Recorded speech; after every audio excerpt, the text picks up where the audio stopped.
Coming up on Tech News Today, we get a look at the Dell Thunder prototype up close and personal with Sean Hollister from Engadget. Also, we find out about the Google movie, how much evil will be in it, and we discover the Sony PSP may be targeting your gran next. Find out why.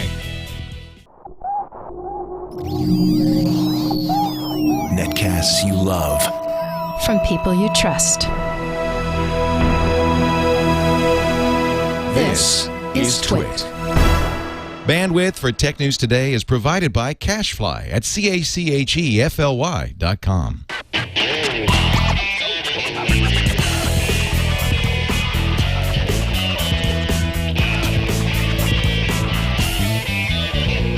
This is Tech News Today for Friday, August 20th, 2010. Tech News Today is brought to you by Carbonite. Backing up files on your PC or Mac is safe and easy with Carbonite. For a free trial plus 2 free months with purchase, go to Carbonite.com. Use the offer code TNT. And by Slingbox. Watch your favorite TV shows when you're away from home with Slingbox. Check them out at a Best Buy near you or visit slingbox.com/twit. Welcome to Tech News Today. I'm Tom Merritt. I'm Sarah Lane. Behind the board is our excellent producer, Erik Lanigan. Hey, guys. Oh, it's a full house today. We Wow. have got a packed house because also joining us today is Denise Howell, host of This Week in Law on the TWiT Network. Thanks for sticking around. Oh, my gosh. It's It was my very pleasure. nice. It was a very pleasant surprise to walk in and you're like, I'm still here. Well, I basically took you down at the knees and insisted on being on your show. No, I'm happy to have you, and I'm even happier we have a couple of legal stories that you can sink your teeth into. Also joining us via Skype from allegedly England is Mark Turpin, a.k.a. the Terpster, host of the Movielicious and Hypothetical Help. Hello. That's good. I'm also quite intelligent about law and stuff. Sounds like it. Are you a barrister? Yeah. I am one of those things as well as all the other kind of lawyers. I'm kind of all of them in one. I do mainly small claims. Yeah. So if anyone kind of, if you have a fender bender, that's one of my specialities. You come call Terpster. And, well, in fairness, I've lost most of the cases due to, lack of formal training. But well, they're small. I think I can, well, exactly. It doesn't matter. It doesn't matter. Track of them. It's all, yeah. They get, swept under the sofa or something, and you can't find them. Our first story today brings in yet another guest to the show because, I don't know. Out of control. We're trying to see how many we can pack into one show. Engadget has a post up where they got a hold of the Dell Thunder, and joining us is the author of that post, Sean Hollister. Welcome to the show, Sean. It's good to be here. Hello, everybody. It's Sean's second time. He was actually on our show the very first week. You're talking about something about Xbox that first week. Do you remember? I don't remember what it was. Yes, indeed. It was a rumor that Hulu would be coming to the Xbox, and it seemed to pan out. Yeah, there we go. So we can only assume that your rumor that you have a Dell Thunder is also true. Do you actually have a prototype? I'm not sure. You'll have to tell me what this looks like to you. Ooh. Oh, sure, throwing it down. No. So, where, if I may ask, I mean, you probably can't tell me, but where did you get the Dell Thunder? I can't tell you that. All right, I figured you could, but you didn't find it in a bar. No, Okay. we did not find it in a bar. We didn't pay for it. You didn't pay for it either. Okay, good. But protecting your sources, I totally respect that. So what's the deal with this? What did you find out about the Thunder that's interesting? Oh, what didn't we find out? It's a lot of it is going to be this curved glass screen, which isn't incredibly a useful item, but it looks incredibly cool at various angles. You can see that there's some quality glass in there. It does sound like glass. It feels like glass. It's a very responsive digitizer on top of this 4.1-inch screen. But as far as everything else in this unit, processor, GPU, everything else, it's very, very early. The unit software that we found on the device dates back to April, and the unit says EVT1 at the back for engineering design verification, so it's a very early prototype. Most everything in this phone could change by the time we see it come to market. And it doesn't have anything on the back. They was missing the backplate, huh? Yeah, we actually got 2 of these units in. I've got a second one here, missing the backplate. It looks like Dell may be playing around with the resolution for the final device. Both of them seem to have an 800 by 480 screen as far as the number of physical pixels on that panel, but one of them has a much higher resolution as concerns the Google UI here. If you take a look at the Android UI, you can see how tiny the keyboard is compared to a lot of other devices. I'm sorry about all the glare here. And you can see that the app in the center the search box is actually running smaller than the full width of the screen. So it doesn't look like there's anywhere near close to done, but it might be a higher resolution than most of the other Android phones out there when it comes to market. Do you think if they decide that was a good idea for it. Do you think it's safe to guess that the general design is done and that the software stuff is just because it's an older version? It definitely looks a lot like the leak that we saw in April. We got a leaked document back in April with pictures of what the device would look like that they sent out to their marketing teams and things like that. And even since then, the design has changed slightly. It still has a 4.1-inch screen. It's still curved glass, but the back has changed. The sides have changed a bit. They're more rounded than they were back in that April leak. So it's hard to say. I'd say it'll be this shape and this general pattern, but beyond that, it's early. All right. Well, I hope it keeps the same general shape because Sean called the Thunder a sleek, sexy beast. So I did think it was. We were having a debate about what makes a gadget sexy upstairs and why you would call a gadget sexy.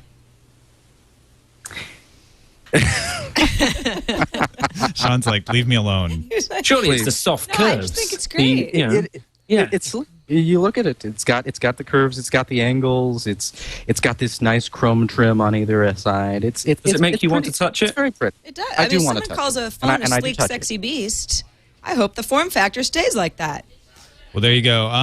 Hopefully, we will hear some more confirmed details about the Thunder to follow up on this soon. But thanks for taking the time to show it off to us, Sean. Certainly. Do you have any other questions about it? Anything you'd like? I can answer anything except, stuff that's deep in there where I'd have to break it apart to figure out what the components are. Any speculation about carriers?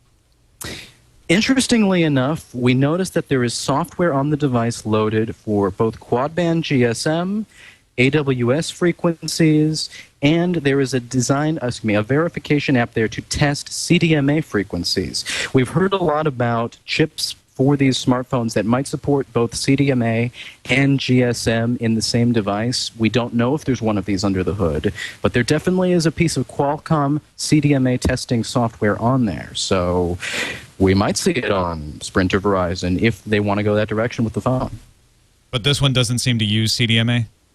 It does have a SIM card slot on the back, and if you go deep through the bootloader, deep through the menus, you do see mostly references to GSM carriers for European roaming, for T-Mobile, for AT&T, things like that. Those sorts of carriers are the ones that it looks most likely to be aimed towards, that and a variety of Canadian carriers. All right. Well, thanks, Sean. If you want to find out more, he's got a full write-up of the prototype at Engadget.com with a full video and everything. Sean, thanks again for being on the show. Appreciate it. Thanks for having me. All right. Moving on to the Spanair crash from 2 years ago. You may or may not remember this. El País, Spain's top newspaper, is reporting that the Spanair crash, which I believe it killed 154 people 2 years ago today, now it turns out may have been caused in part by malware, not the plane crash itself, but the fact that a computer that should have caught the fact that there were 3 failed checks. The computer that would have sounded an alarm. Would have sounded an alarm. Something's wrong. Yeah, had a bunch of Trojans on it, and therefore didn't work right. Yeah. There were some other human checks that didn't work. The pilots missed the fact that the flaps and slats were down, and the ground crew missed that as well. And there's talk about lawsuits being put forth, or not lawsuits, but accusations of manslaughter being put forth against the ground crew anyway. But it looks like if this computer had been properly patched and Trojan-free, that it would have caught the problem. Yeah, so, I mean, this is an interesting situation because it's not as if, oh, you ruined my computer, I'm suing you. It's people have died, a large number of people have died, and there's sort of an argument of, well, the malware didn't cause the plane to crash. No, that's true, but would a non-malware infected computer system on the plane have helped the pilot to figure out that something was wrong in enough time to save everyone? I don't know, Denise, what do you think? I think it's a really interesting legal issue. Obviously, you'd want to, if you could, pursue the people who put the malware there in the first place, created the malware. Yeah. But I think it raises a real standard of care issue for the maintenance crew, too. You have to have computers that function properly, and what sort of techniques you use to make sure that happens is going to come into play as they investigate all this. And why is a critical computer like this exposed to the kind of networking that would allow Trojans to show up? Was somebody running P2P software on this thing? Was someone installing programs they shouldn't have? Like, were the patches not kept up and it was just owned? I mean, how did that get on to a computer that is essential to flight control? Yeah, exactly. Who's supposed to be keeping these computers as safe as possible? Yeah. I mean, that's the real problem. Maybe it's like a Battlestar Galactica situation. That computer should not touch the network. Don't be networked. You know what happens, people. Maybe they were like downloading Battlestar Galactica, and that's how the virus got on there. Right. You know, and that just goes to show you should watch the TV on the TV, except internet TV like this, which you watch on the maybe they just got it off an email. Maybe it was one of those Nigerian princes, because they're tricksy guys. You know. Who knows? But whatever it was, it shouldn't have been happening. So we'll keep you up to date if we find out any more interesting facts about that. But 2 years on, of course, it doesn't change anything for the disaster. On a lighter note, HP has confirmed that their WebOS tablet will be coming in early 2011. Todd Bradley had apparently confidentially told his employees that. We've talked about that on TNT before. But during their 2010 Q3 earnings call, he said, "You'll see us with a Microsoft product out in the near future and a WebOS-based product in early 2011. So Steve Ballmer maybe was telling the truth. What did Ballmer? Yeah, that's right. Ballmer was saying, like, no, they're not abandoning us. They're going to stick with Microsoft. And everyone was saying, why is he saying these things? Now they have to back it up, and they're just going to seem silly when they don't come out with a tablet. He's a crazy monkey man. Don't believe Ballmer. Well, it turns out he was right. Yeah. At least HP is confirming. What I have heard, which makes most sense to me all along, is that HP would come out with an enterprise tablet running Windows that would be sold to corporations, sold in the enterprise, and that the WebOS would be a more consumer-friendly iPad competitor. Right. That was meant for more fun, less productive-oriented tasks. Nobody really cares what OS is running a consumer-oriented tablet. As long as it just does has what to be it able to does, do its yeah? tricks. Yeah. You're doing the show with the tablet. How's that working out? It's doing great. I've got my chat. I've got all our stories. Yeah, that's impressive. I'm not sure I could do that. I've never heard an iPad called a tablet before. Well, that was pretty cool. I wasn't going to out it. Oh. You know? Well, just to try to leave the Apple out of it for once. I'm going to start calling it. Let me grab my tablet and look that up for you. Do you think sounds far more professional? It does, doesn't it? Like Because it could be anything. Right. Yeah. Well, and really, if you've got a tablet and you're using it 9 times out of 10, it's at the iPad. Right. And that's the problem for HP. I mean, if they come out with a WebOS tablet Q1 after a slew of Android tablets have hit over the holidays, do they have any chance in the marketplace? What about the Chrome tablet, too? Yeah, we're going to have that Chrome OS tablet. We're going to have a fistful of Android tablets. Then I don't know. I mean, I think we're going to. I don't know. I'll be interested the holiday season to see what people have the option of buying. Until then, I'm going to start calling my iPad my proprietary OS tablet. Yes, your non-branded proprietary OS And when people ask me tablet. what that means, I'll just go. Just smile and nod knowingly, and then touch your nose. You don't know. Wink. Then they'll know I'm You serious. know what it means. Surely, though, if they just sell it cheaper than the other ones, they'll do all right. Surely, like come first quarter, HP. I don't know. I don't think you can really compete with the iPad. But if they make a cheaper one, they'll sell them. Well, the Chrome OS is rumored to only be $99. How much cheaper can it get? Well, I don't know. Maybe you get it free with the Chrome OS. Maybe that's how cheap they're aiming. They could even do that. That would be interesting if HP put it out as a free carrier. Sign a contract with Verizon, you get the WebOS tablet for free. But do you think that's what they have to do? They have to make it cheap. Yeah, I think that's the only way they can compete, really. If you look at the market dominance, obviously Apple already has with the iPad, just in terms of buzz and availability. Everyone else is already late to the party, and I just don't think that they're going to be able to compete in terms of functionality. But obviously, if you bring out a Microsoft one, then people who don't like Apple and only like Windows, that's their option.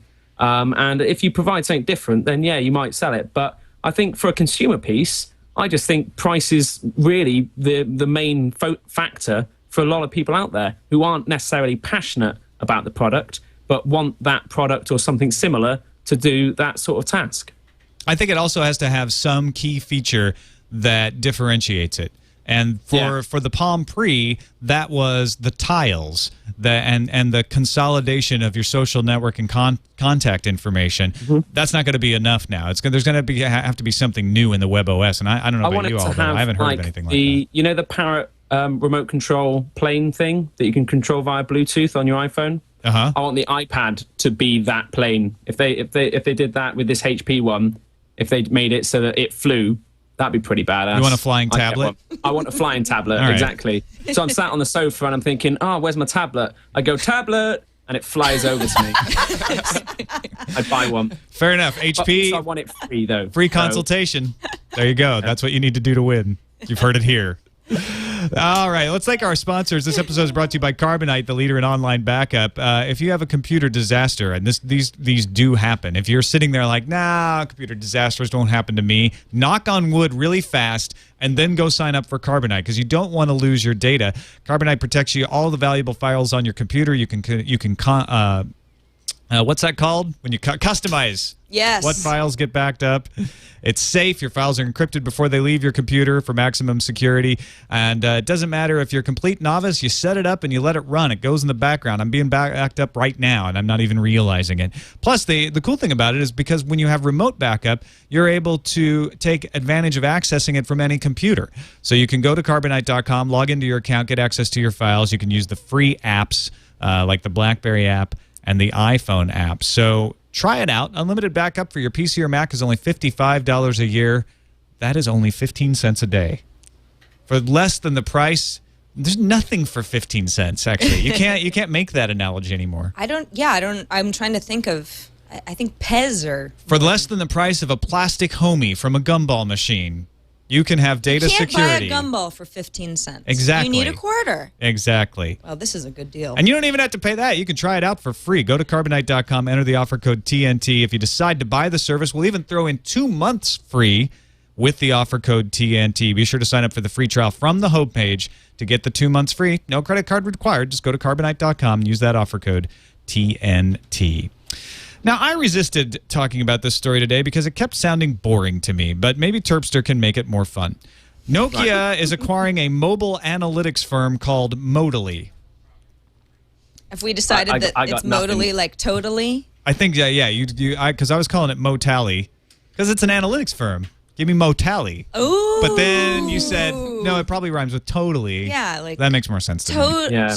Totally analytics, man. Modally.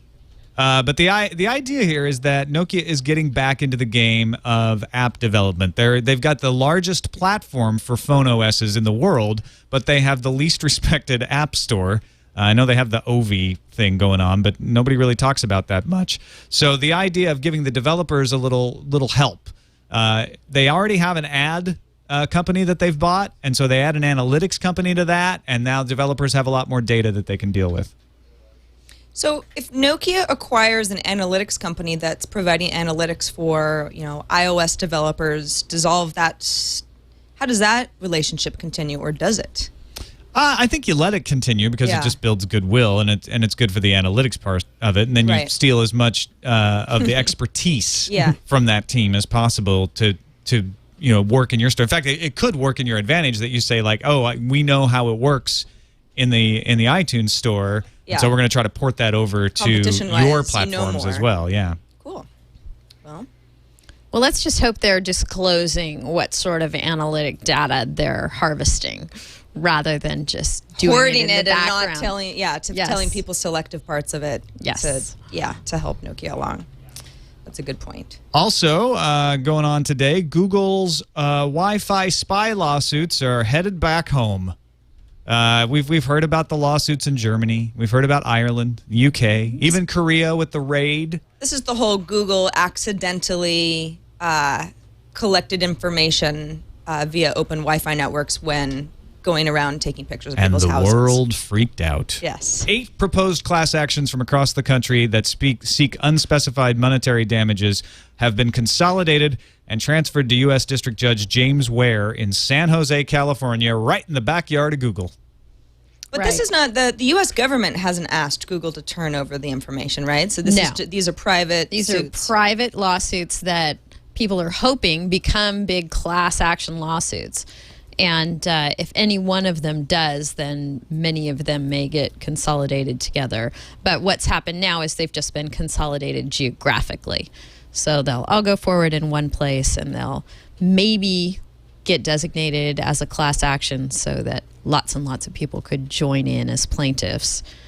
But it's a real interesting question whether Google did anything here that is capable of triggering any kind of liability. I mean, that's what all the other countries want to know, and all these lawsuits here in the U.S. now are going to push that under U.S. privacy law.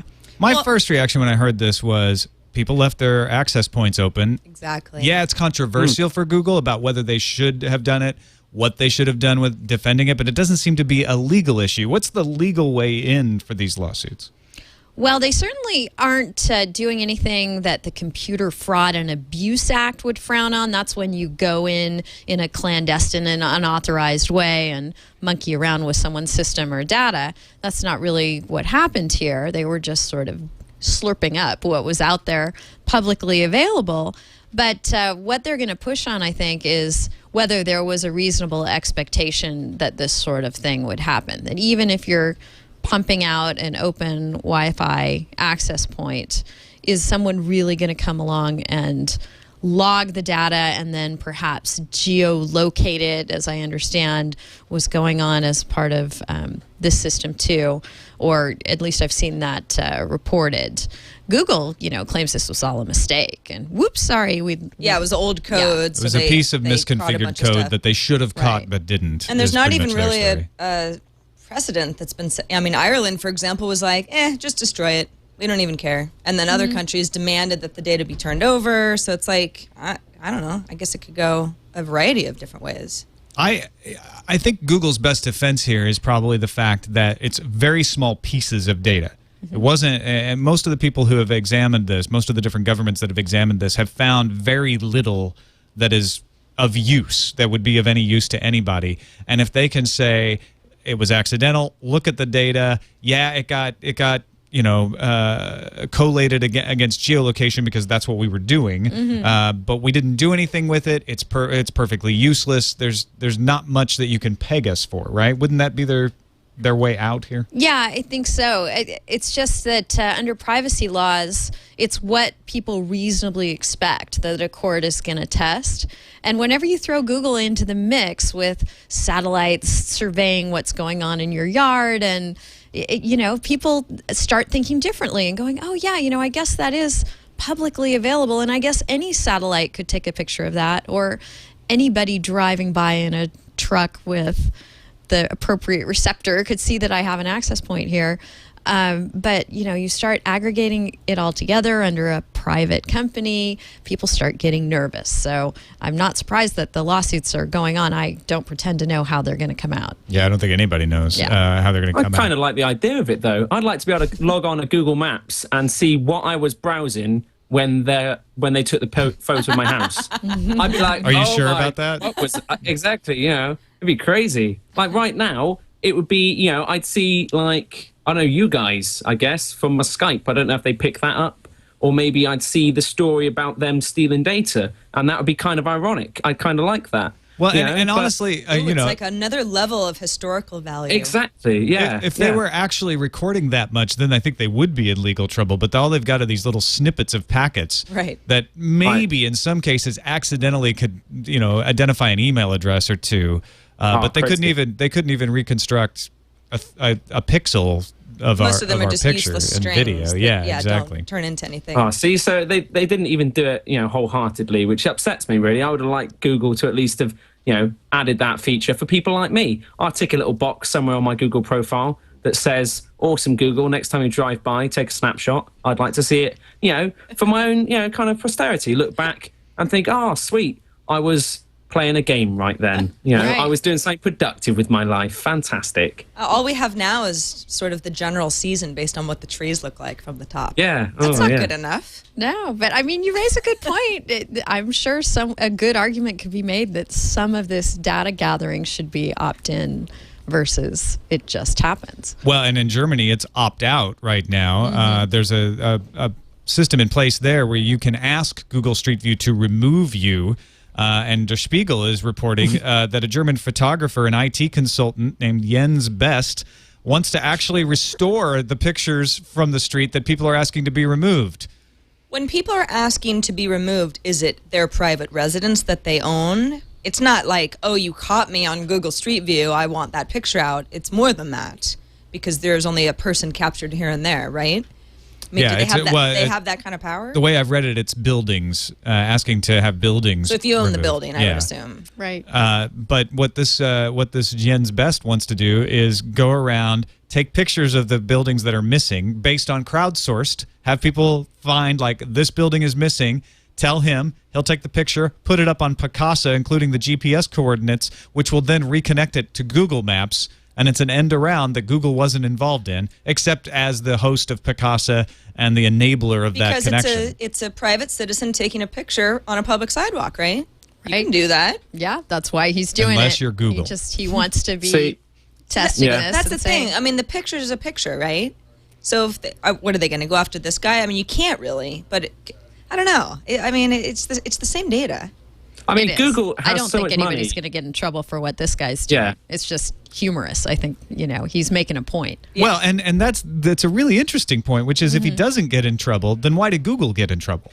Because he's essentially doing exactly what they got in trouble for. Right. Well, Google was asked to make things opt-in, which they did to make nice with the German government. But now this guy's saying, well, that's just silly. So shouldn't the German government go after Jens Best, too, for doing the same thing? I don't think the German government, who knows? I mean, maybe in Germany they have different laws about what you can do with public data, in an open area. Can you not go take a picture of a building in Google and then post it online in Germany? I don't know. You can't if you're Google. You can if you're Jens Best, though. Yeah. Go Jens. See, Sticking it to the like- man. Yeah, I mean, Take a Google picture has of so this much money, building. though. If someone asked them to remove their house, I reckon Google should honestly just do that. They should airlift it or blow it up or something like that. Just take a picture of, like, a crater. And people would soon get the message, and they'd be like, you know what? I'm actually going to opt in. You can take a picture of my house now. I'm cool with that. No, I like it where it is. So, I would like Google to be a little bit more evil empire. They're a little bit too soft and cuddly at the moment. I think they need to step their game up a bit. You want them to change their slogan, don't be evil. Yeah, exactly. We're a little bit evil. Live with it. Chirp's just got a good point. You don't want a picture of my house, or you don't want a picture of your house up on Google.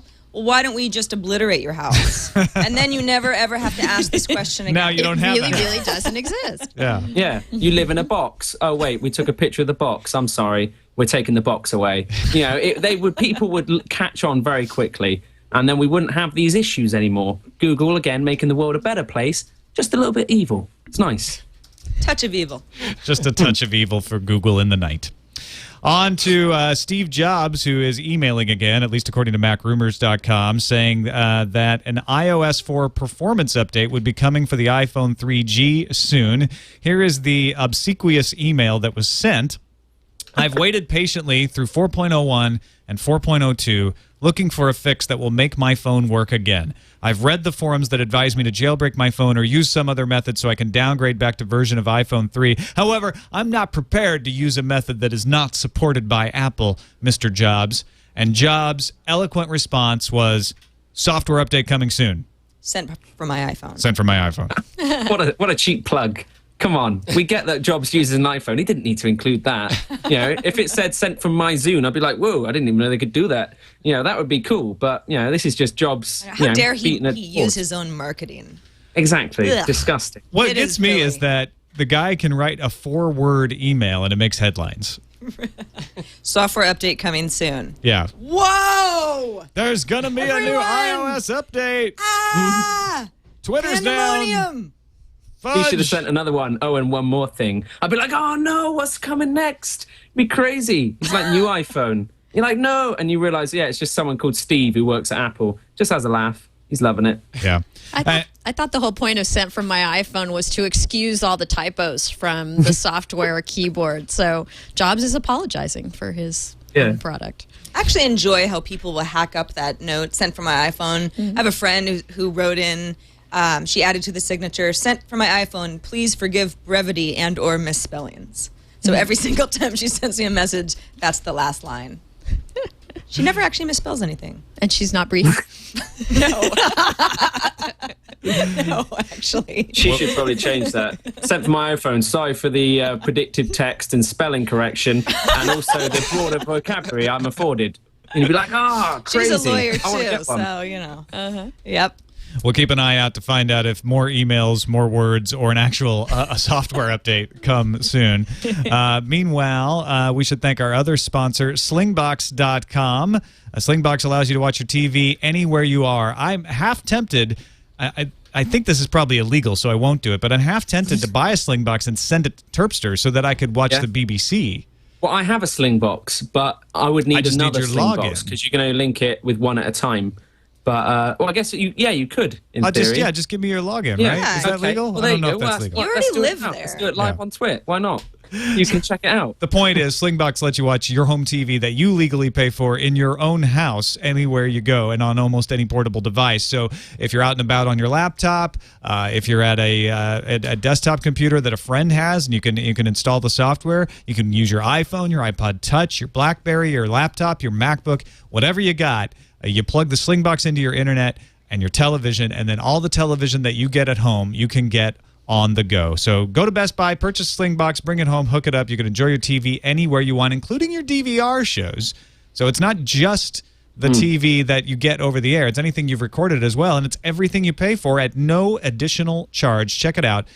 Find a Slingbox at a Best Buy near you or go to slingbox.com/twit. Time for News Fuse. Google's Nexus 1 is out of stock. The Android phone has been limited to sales to Google's developers since July, but has already blown through its inventory. In a blog post Thursday, Tim Bray reassured hungry developers slavering for the phone that they're backordered from HTC and they're working hard to restock their virtual shelves. Yesterday, Google also announced video support for Google Chat in Linux browsers. Google's voice and video chat supports Ubuntu and other Debian-based Linux distros. RPM support will be coming soon. Sony mobile devices just got a huge design boost. Sony just announced the development of a single-wire interface technology that replaces those 22 or so cables used for the power control signals and audios, you know, the ones tucked away in the hinge. If you've ever broken your phone, you've probably seen them. With a single copper wire cable capable of transmitting data at 940 megabits per second. They're going to make a really thin phone now. Will it be sleek and sexy? Possibly. I hope so. Chang Ma, LG's vice president of marketing for its mobile devices division, told the Wall Street Journal on Thursday that his company's tablet will be better than Apple's offering. The Optimus tablet will run the Android OS, but there are a few other details, except that Ma says it's going to rock. I would much rather if he said it was worse, because that would make me pay attention. Why would he say it's going to be, of course it's going to be better. It's going to that rock. Thing I'm making, yeah, it's amazing. You should buy it. I'm Chang Ma, and our tablet's going to rock. We're going to rock up all night. Sounds like you should call it the Optimist tablet. Oh, I like it. I like that's it. good. That's good. Belgian ISP Telenet posted to a discussion forum that between July 4th and August 6th of this year, their largest user slurped up 2.7 terabytes of data. He was followed by downloaders who transferred 1.9 terabytes, 1.5 terabytes, and 1.3 terabytes. This was not an attempt, however, to shame the users, as you might expect, but rather to show off how much data could be transferred and promote their more expensive usage plans. They do a lot of things different in Belgium. Like waffles. Better. Yeah. Everything's better. Chocolate. Yeah. Whipped cream. Foursquare co-founder Dennis Crowley posted to Twitter that yesterday was Foursquare's biggest day ever in terms of new user signups. So it looks like the halo from Facebook Places is helping them, for now anyway. Amazon has filed for a patent on placing advertisements in the Kindle, prompting a Houghton Mifflin editor and a business professor to proclaim that advertisements can and should come to ebooks near you. It would be a way for Amazon to give more monies to publishers without raising the prices, which they want to do. BlackBerry App World 2.0 leaves beta and includes cheaper apps and new payment options. Good news for BlackBerry users. Yes, we're out of beta. We're real. And finally, an exclusive from Deadline.com reports that John Morris, writer and producer of Hot Tub Time Machine, has acquired the movie rights to Ken Auletta's book Googled, The End of the World as We Know It, thus paving the way for a Google movie. Is REM going to be in the soundtrack? The End of the World as We Know It. Well, yeah. I hope so. You kind of have to have that in there somewhere. What is with making movies about people who are still, I mean, they haven't even been around that long. Sergey Brin and Larry Page have been around 500 years in internet time. But you know what I mean? It's like, geez, the TNT movie, when's that coming out? Exactly. Quick, someone write a book about TWiT so that we can option it. Right, yeah. Terpster, the movie. That is when things started to go It's drastically wrong already been for made. Tom Merritt. It's good. It's coming out, I think, in America soon. But The yeah, it's Turpster already out movie? over here. It's doing well. Yeah. Yeah. I'm a creep. You better get it out quick before Googled, The End of the World as We Know It comes out. I think what they want to do is they want to show the story of Sergey and Larry making this thing in their spare time at Stanford, and then it blows up, and the challenges and how they try to stay not evil, and they bring in Eric Schmidt, and it does have the makings. It's a good story. Hollywood story. Yeah, it's good. It's good for a series, I guess, because we don't know how it ends. There's no end. They should do it as an it's HBO part one. series. And every year is like 5 years ago, so the series will never end because there'll always be another year of Google. It's like Showtime maybe has not the all. real L word now. Maybe they need the real Google. The real Band Google. of Founders. Winner. Thank you.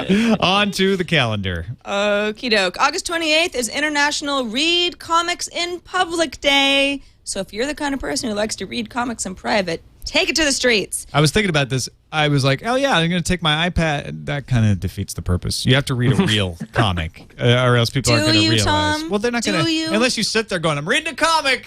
Not doing Right a Word here. document or surfing the E-comic. web, reading a comic. E-comic. Yeah. Comic app.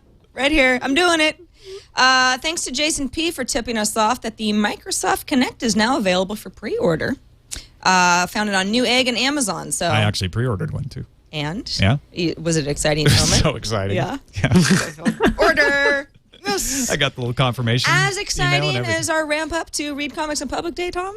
As exciting as that? Maybe. Yeah. I don't know. It's a hard You would choice. also- Connect. There's some Yeah. form of comic reading thing you can do with Connect where it puts you in the comic. I would like that. And I can act it out. I'll be like, oh, look at me. I'm in the comic. And that will be the game. And then your tablet could fly over. Oh, there you go. You see, you see the vision. I You're do. sharing the vision here. This is where things take off. It's Be Literally, Comic in tablets. Public Day as your tablet flies through the air. Be a comic in public. Be funny. Polls are opening in Australia as we record this very show right now. So if you're interested in the fiber rollout, Australians, you should cast your vote because apparently that's the big difference between the two candidates. I was listening to the Economist podcast this morning, and they're basically like, yeah, these two candidates, they're pretty much exactly alike. They're both ignoring the climate. One of them's trying to pretend like the economy's bad, but there's not much there. Really, the only thing dividing them is the one wants fiber and the other wants copper. Well, I don't know. I wish I could cast my vote if it were only that easy. If you only had dual citizenship in Australia. Fiber or copper? How am I feeling today? Listen, copper. And finally, our TWiT meetup, don't forget, is Saturday night, September 4th, 6 p.m. to 8 p.m. at the Sundial Restaurant in Atlanta. So if you're going to be in Atlanta, you don't even have to be a member of Dragon Con. You don't have to be going to Dragon Con. If you're there for the football game, you can still come over at 6 o'clock to the Sundial Restaurant and enjoy some nice appetizers, a drink, and the company of myself, Brian Brushwood, and Veronica Belmont. That sounds like a pretty fun evening. It's just I'm jealous already. Just me and 200 friends. Very Just cozy. hanging out, Yeah. shooting the breeze. We're not even gonna. We're getting talking like 20 about people. comics. Reading comics in public to each other. Sounds fun. On to our voicemails. Our first caller wants everyone to just calm down about Facebook Places. Hey, I know you guys are all worried about Facebook's new technology. It allows people to give away other people's locations. Honestly, Facebook already has that. You do a status update. You could say, hey, this just happened. You could say, this person is at this party, this person is at that location. Nobody can stop you from doing that. And the person that you're reporting on doesn't even know that you're giving out their location. Also, you could take pictures, upload them right away to Facebook. People could say, oh, look, they're at that party. Nothing stops people from doing that. And so I think people should not overreact since that technology already exists. If you're worried about that, you got to get rid of the status updates altogether. Thanks. I think Anonymous has a good point. Besides the fact that I love his status update. Hey, everybody, this just happened. This just happened. Everybody's this just. It is almost the definition of a status update. It really is. But I mean, he's got a point. I mean, if Denise and Tom and I and Erik are all out at ice cream. Sorry, Terpster, but you're just too far away. You can't come to ice cream. Don't worry. Forget. I don't even like ice cream, so I wouldn't want to be there. I didn't want you there anyway. There's plenty of us. My car only fits 4.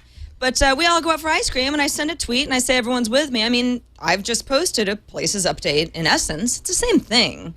It's just that I think Facebook Places scares everybody because it's just so much, there's more of a branding around it. But this can all be done on Facebook anyway. Yeah, the only legitimate difference is that with Facebook Places, I could check Denise in, and it would show up as if she had checked herself in. Right. If it's not her approval. And I might not be on Foursquare.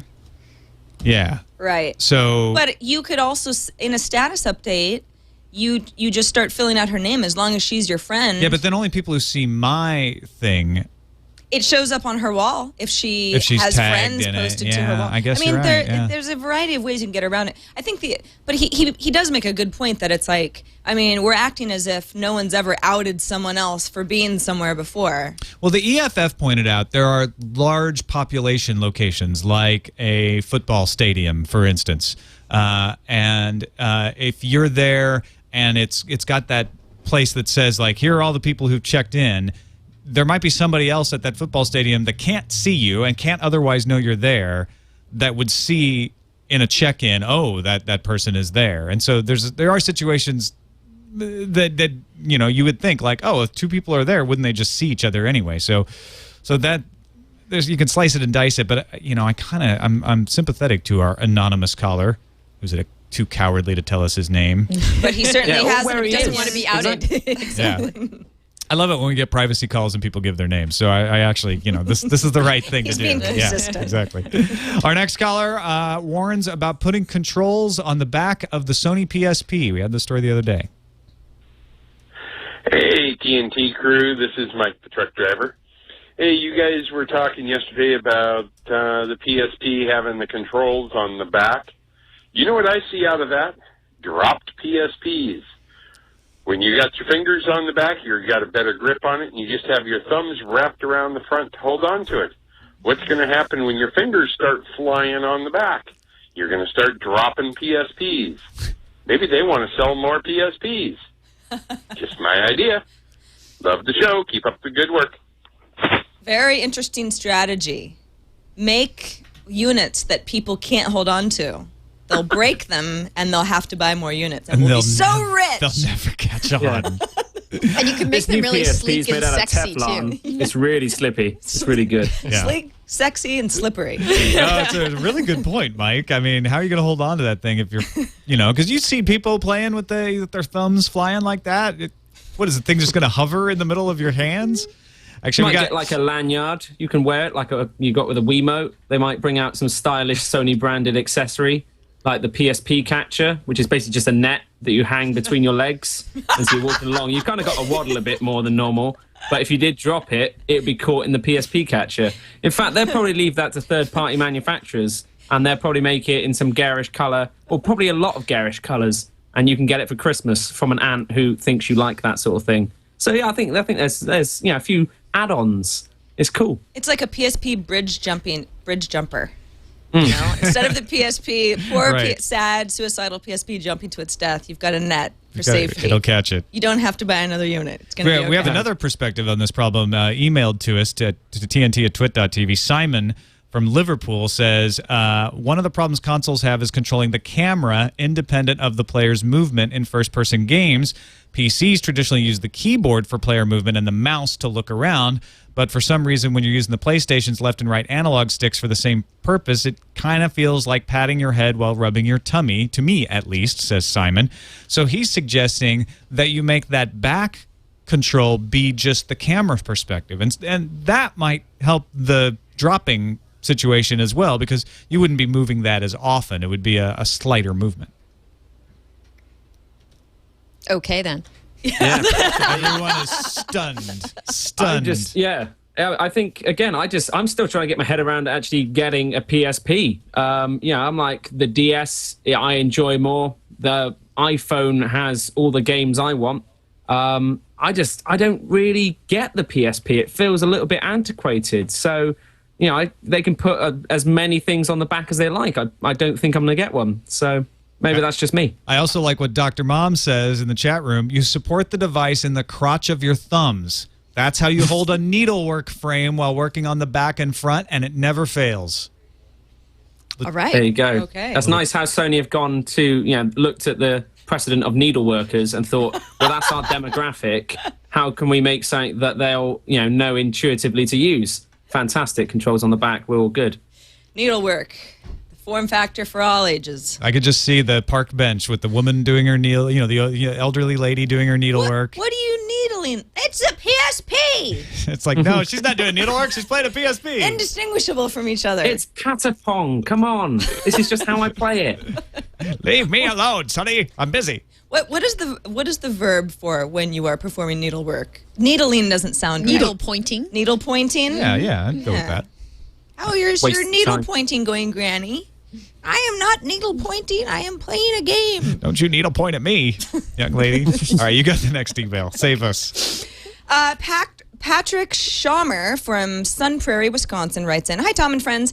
As a Dish satellite subscriber, I received an email survey today regarding their upcoming Google TV offering. From the sounds of it, they want to sell you a box for a flat amount and ding you for a monthly fee. They're trying to find out what people are willing to pay, contemplating everything from $0 up front plus $15 a month to $99 plus $10 a month to $299 plus $0 a month. They ask questions like, at what level is it too expensive? And if it were offered today, what plan would you prefer? Personally, I had completely forgotten about Google TV's affiliation with Dish. Just what I want to do, pay more for TV.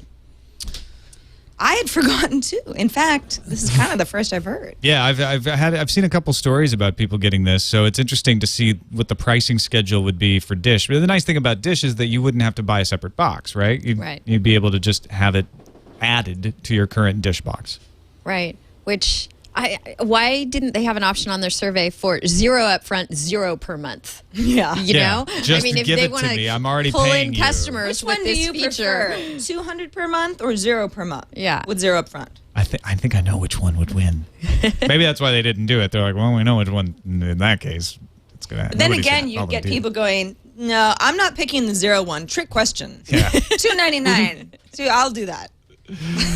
All right, folks. And Dr. Mom says it's called brodering. Embroidering. Where the term embroidery comes from. Embroidering? Brodering. Brodering? That sounds like something you do with your bros. Yeah. You're like, hey, bros, do you want to do some brodering? You're like, yeah, that sounds rad. And 3 young men were brodering about town the other night. No, they weren't. They were playing on their PSPs. Yeah. Cops were foiled again. All right. Well, thank you, Denise. Let people know where they can find This Week in Law in case we have some people out there who haven't discovered it yet. TWiT.tv/Twill. Fridays at 11 a.m. Pacific time we record live. And Terpster, thanks again for being on. Let people know where they can find you on the internet. You go to twitter.com/the_T or over on terpsdivision.tv. And thank you both for being on the show. It was jam-packed, but it was a lot of fun. And you can find us again next Monday. We're here all the week. Check us out. Email us tnt@twit.tv. Find us at twit.tv/TNT. Or give us a call. It's toll-free in Butler, Indiana, 260-TNT-SHOW. We'll see you next time.